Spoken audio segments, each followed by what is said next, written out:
Ini hidayahnya. Kalau hati ini baru TK-nya nih. Kalau seandainya tidak diolah, Allah mengatakan di dalam surat Shaf, falamma zaghu azaghallahu qulubahum. Ketika mereka melenceng, Allah lencengkan hati mereka. Ketika mereka tidak mau mengolah ini, sadar sudah itu balik lagi ke jahiliyah, Allah tetapkan dia selalu dalam jahiliyah. Si fulan awalnya haji, masya Allah, taat, sudah itu balik lagi kena minum, berjudi, main perempuan, main ini dan semacamnya. Lah. Besok dia mau kembali lagi haji, tidak akan senikmat haji pertama lagi. Dia tanya, Ustaz, saya tahun haji 97 nikmat rasanya. Berasanya mau banjir saja Arafah dengan air mata saya. Banjir Arafah dengan air mata saya. Akan tapi saya sudah tunggu. Setiap tahun saya haji dengan Travel Plus. Tahun 98, 99, 2000 sampai 2007. Mana air mata itu? Oh, Bapak tidak mengolahnya. Bapak tidak mencoba mengolahnya. Air mata itu, saya takut itu tidak datang lagi selama-lamanya. Allahu Akbar. Tak datang lagi. Kenapa itu Ustaz? Maksiat. Kita tidak ada upaya untuk keluar dari maksiat tersebut. Enjoy di dalam kemungkaran kepada Allah Azza wa Jalla. Jadi kita harus olah. Bagaimana mengolahnya? Bagaimana mengolahnya? Ini kajian yang sangat panjang. Setengah 12 salat jam 12.15. Mengolah ini nih. Bagaimana mengolahnya? Bagaimana mengolah? Saya sudah sadar sekarang. Bagaimana mengolahnya? Maka kita katakan mengolahnya adalah dengan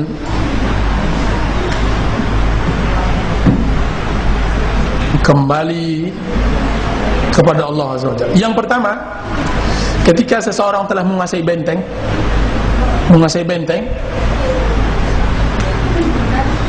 yang baru dia rebut dari musuhnya, yang pertama kali dia harus bentuk apa itu Bapak?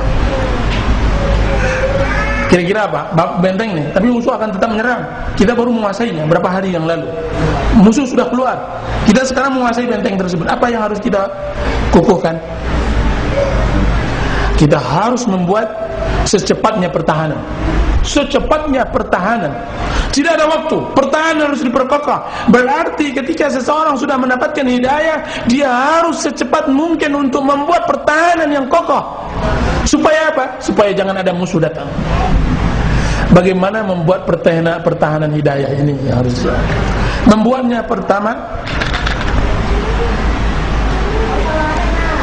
ambil sesegera mungkin bahan kayu-kayu untuk mengokohkan benteng Anda dari Al-Quran dan Sunnah Rasulullah SAW. Ambil kayu-kayu itu.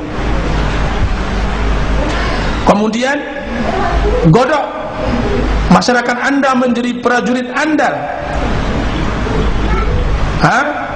yang ada di dalam diri kita, dan letakkan orang-orang soleh di sekitar benteng Anda.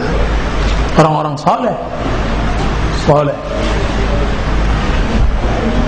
Panglima-panglima yang tidak terkalahkan, panggil dia, undang dia ke benteng Anda. Tolong, musuh akan datang. Panggil, berteman dengan orang soleh.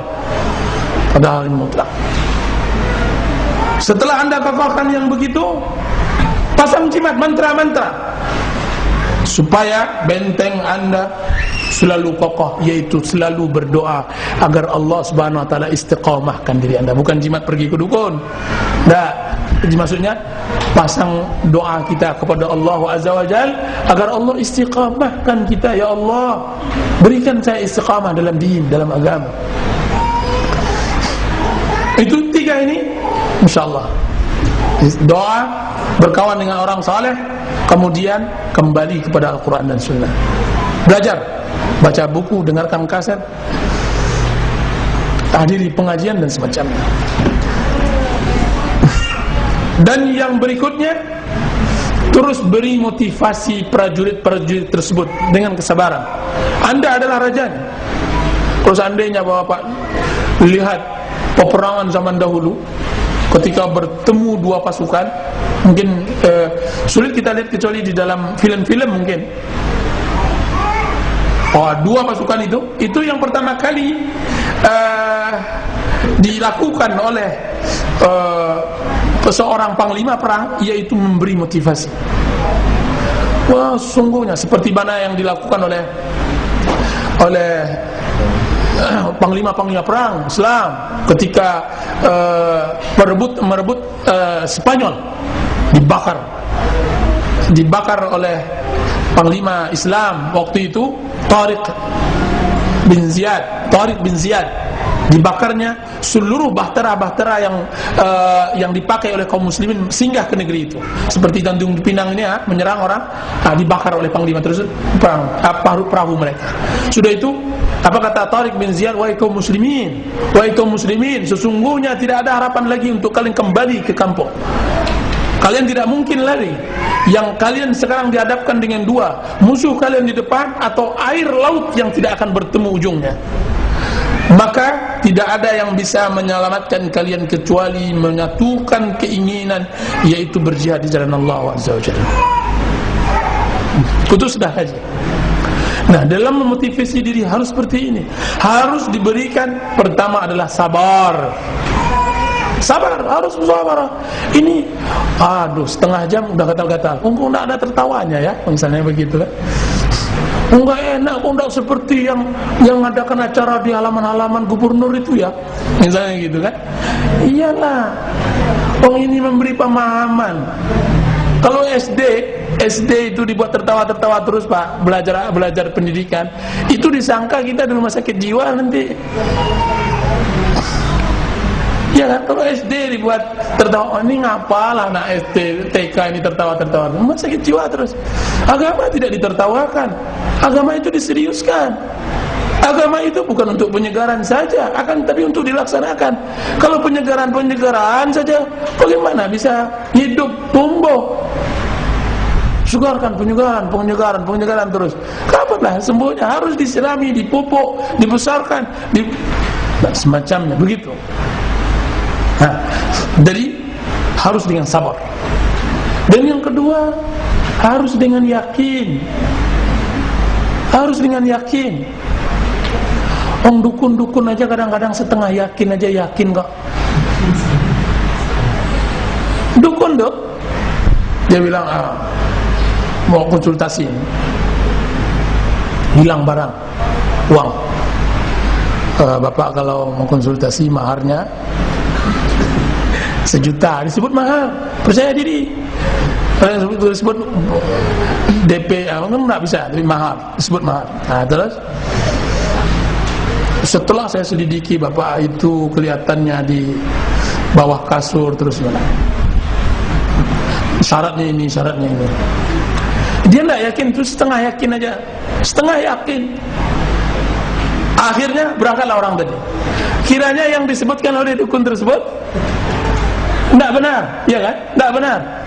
Apa kata dukun tersebut dengan percaya diri? Berarti bapak tidak menjalankan syaratnya dengan benar.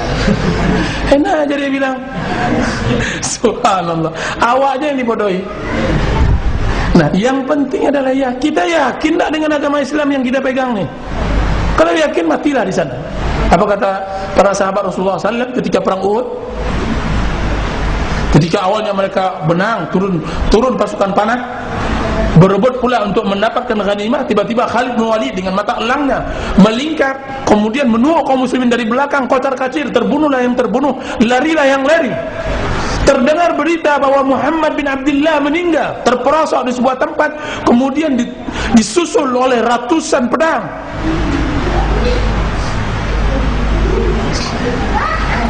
Banyak kaum muslimin yang duduk lesu. Yang awalnya mereka adalah singa padang pasir, duduk lesu. Kenapa harus duduk lesu? Kenapa kalian duduk lesu seperti ini? Ada seseorang sahabat melihat para sahabatnya sudah dulu. Orang sedang membunuh, yang lari itu dikejar. Lihat bagaimana tidak asyiknya dikejar dengan pedang itu. Tidak asyik. Subhanallah. Ini sampai berapa senti itu? Masya Allah. Kita duduk dulu. Kenapa kalian begini? Kata salah seorang sahabat. Rasulullah sallallahu alaihi wasallam telah meninggal. Subhanallah, jika seandainya Muhammad bin Abdullah meninggal di atas pemahaman agama yang dia tegakkan, niscaya kalian hendaknya seharusnya mati sebagaimana beliau mati. Bangkitlah, maka bangkit semuanya mempertahankan agama yang benar. Jadi yakinnya harus tembus dahulu. Jadi yakin benar-benar bahwa yang akan kita lakukan ini adalah kebenaran mutlak, yang akan mengantarkan kita kepada kebahagiaan abadi.